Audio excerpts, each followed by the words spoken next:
Fala pessoal, aqui quem fala é o Vini. Sim, eu garanto que sou eu. Tô com menos cabelo, mas ainda sou eu. E eu vou falar aqui sobre o resultado de duas lutas do UFC que está acontecendo neste momento. O UFC que tem como luta principal o Deiveson Figueiredo contra o Joseph Benavidez pelo cinturão peso mosca. Então as duas primeiras lutas do evento foram com brasileiros. As lutas acabaram de terminar e eu já quis gravar esse vídeo aqui para vocês falando sobre as duas. Então vamos começar na ordem, né? Pela primeira luta da noite a gente teve o Carlos Boi contra o Sergey Spivak. O Carlos Boi, né? Como dá para perceber, é brasileiro, luta de pesos pesados, e o Carlos Boi começou muito bem, na minha opinião. Ele tem um boxe muito bom, né? Só que ele venceu o primeiro round, na minha opinião, tá? Eu vou deixar aqui já a minha opinião. Ele venceu o primeiro round e o segundo, e o terceiro ele foi massacrado e foi um 10-8. Na minha pontuação foi 28-28, que foi a pontuação de um dos juízes, mas os outros dois juízes deram vitória pro Spivak, ou pro Spivak, sei lá, né? E ele venceu na decisão majoritária, né? A maioria deu vitória ali para ele. Mas enfim, falando sobre a luta de novo, né, que agora eu acabei falando sobre o resultado, só não falei sobre a luta. Falando sobre o primeiro round, o brasileiro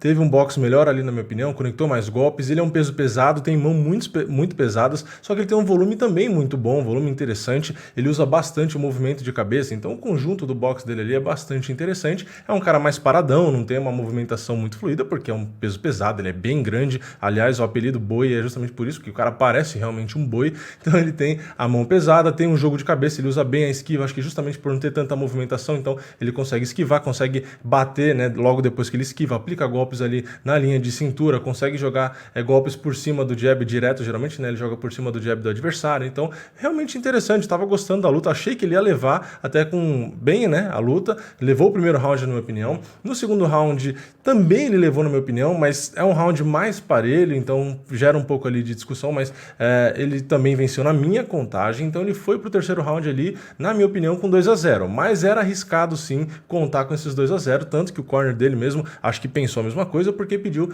pro Carlos Boi ser um pouco mais agressivo, pediu um pouco mais ali, ainda mais, né, de ímpeto e tal. O brasileiro, inclusive, no intervalo do segundo pro terceiro round, fez uma provocação ali, né, falou alguma coisa pro Spivak. O brasileiro já na encarada também já dado uma apimentada. Durante a luta também, todo golpe que ele recebia, ele fazia que não, assim com a mão, enfim, dava algumas provocadas ali durante a luta para entrar no psicológico do adversário. Eu não tô falando que tá errado, eu já falei isso aqui, inclusive para mim isso faz parte da estratégia do jogo de alguns lutadores e eu não vejo problema nenhum nisso. Inclusive eu acho que é bem efetivo esse tipo de coisa, porque muitos caras realmente ficam nervosos ali, deixam o emocional tomar conta e faz besteira na luta. Então eu acho que é bem efetivo isso, e ele provocou e realmente foi efetivo, né? Porque foi efetivo na luta em si? Não, porque ele acabou perdendo. Mas depois da luta, por que eu sei que foi efetivo? Porque o Spivak estava bravo. Depois que ele foi declarado vencedor, ele virou pro Carlos Boi e falou besteira e tal, tanto que o corner dele meio que abraçou ele ali e tipo meio que para tirar de perto, porque realmente o cara ficou nervoso. Então deu para ver como o jogo psicológico funcionou. Tudo bem, era para funcionar durante a luta e não para dar confusão pós-luta, né? Mas é uma prova de que realmente afetou o emocional ali do Spivak, e também não sei aí se influenciou na estratégia dele, porque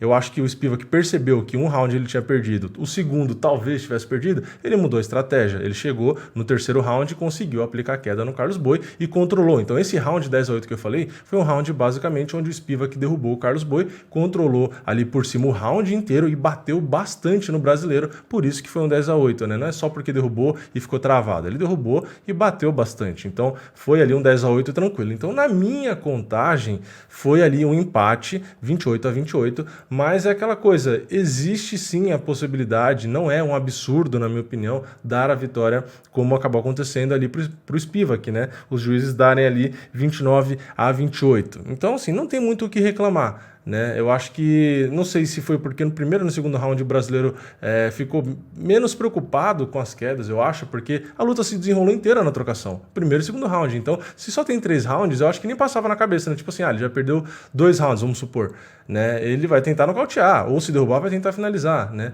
Mas no final das contas, claro, ele tentou no ground and pound ali, né?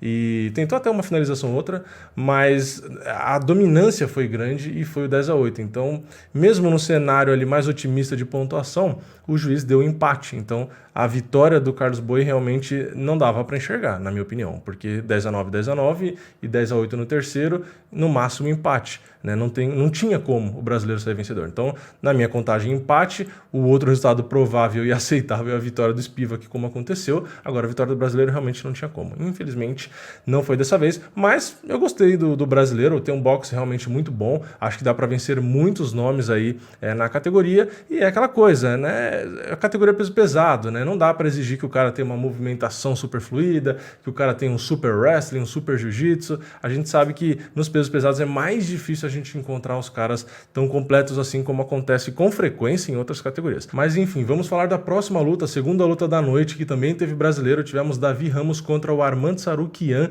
dois caras do grappling, mas boa parte da luta, claro, como sempre acontece, né, entre dois grapplers, aconteceu ali, né, na trocação. O brasileiro Davi Ramos foi derrotado na decisão. E o que aconteceu na luta, né? O Arman Tsarukyan, ele é mais habilidoso, na minha opinião, ele é mais técnico na trocação do que o Davi Ramos. O Davi Ramos é um cara bom também, tá melhorando, né, na trocação, só que ele é um cara que tem um estilo diferente, né? Ele é um cara com punch, com força física, e é um cara que fica mais plantadão. O Arman Tsarukyan, sabendo disso, o jogo dele já é um pouco mais assim, ele tem uma movimentação melhor, então ele se movimenta melhor, usou mais a distância, usou chutes baixos ali, então ele era um cara que ia mais no volume ali, né? Mas o brasileiro conectou boas mãos ali no rosto do Tsarukyan no primeiro round, então a pontuação tava um pouco difícil, tava até talvez ali dando o round para o Davi Ramos, só que o que aconteceu? No final do round, teve ali um ground and pound, né? O Tsarukyan conseguiu aplicar a queda, na verdade, não foi que ele aplicou a queda, o Davi Ramos foi tentar a queda e o Tsarukyan caiu por cima, e ali ele golpeou bastante no ground and pound. Então, na minha opinião, esse ground and pound ali no finalzinho, né, que ficou um tempo ali batendo, conectando golpes, tanto é que a quantidade de golpes ficou bem grande, a diferença, né, porque contou os golpes ali do ground and pound, fez com que virasse o round pro Tsarukyan. Então, o Tsarukyan, na minha opinião, acabou virando e levando esse primeiro round. Aí no segundo round também tivemos mais trocação, né? Trocação boa, nível bom, para dois caras que tem como carro-chefe a luta agarrada, quase não saiu, né? A luta agarrada.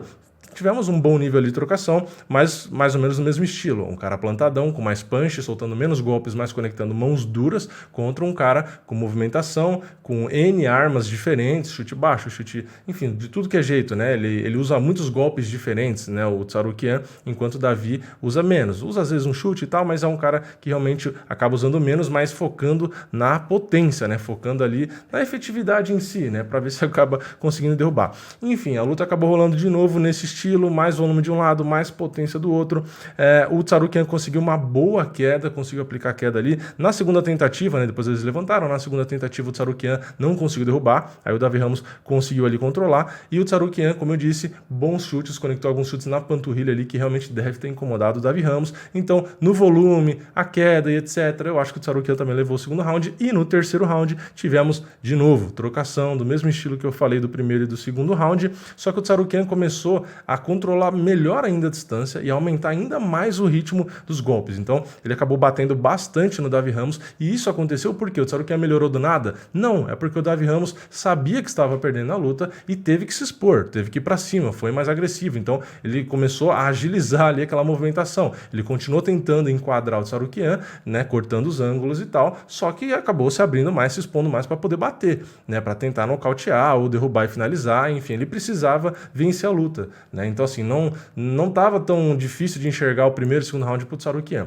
Então, de forma inteligente, porque não tinha muita opção, o Davi Ramos foi mais para cima. É mais arriscado, mas era o único caminho. E por conta disso, acabou recebendo muitos golpes. O Tsarukyan realmente é habilidoso, né, na trocação. Então, como eu disse, não é o forte dele, tá? Eu estou elogiando aqui a trocação, mas não estou dizendo que ele é o melhor trocador do mundo, porque às vezes as pessoas entendem errado. Nenhum dos dois tem como forte a trocação, mas tem um nível, sim, bom de trocação. Não acho que nenhum dos dois foi péssimo na trocação, como acontece com alguns caras que têm como forte a luta agarrada, né?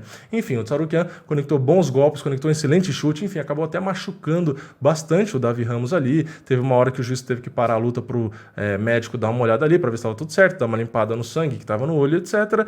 Enfim, e acabou o round, então mais um round ali pro Tsarukyan. O Davi tentou correr atrás do prejuízo, mas não deu tempo, não foi suficiente, e ele acabou sendo derrotado, então não tinha muito o que fazer. Enfim, dois 2 brasileiros abrindo o card, os 2 brasileiros com derrota. Como eu disse, o card tá rolando ainda, então eu espero agora que os próximos brasileiros vençam, né? A gente tem o Davidson Figueiredo, tem Pantoja, enfim, tem mais lutas aí para acontecer. Então, espero que isso mude, que essa maré mude, porque chegar na disputa por cinturão com uma maré dessa não é muito bom. Mas, enfim, não acho que nenhum dos 2 brasileiros lutaram mal, sabe? Eu acho que não dá pra criticar. Lógico, os 2 não lutaram bem o suficiente porque não venceram. Se tivesse lutado bem o suficiente, tinham vencido a luta. Os 2 brasileiros perderam. Mas os 2 mostraram ali que realmente conseguiram entregar uma luta, não foi nenhum massacre nem nada do tipo, e tem qualidades ali. É questão de fazer ajuste, né? O Carlos Boi tem alguns ajustes para fazer, o próprio Davi Ramos também tem que melhorar algumas coisas.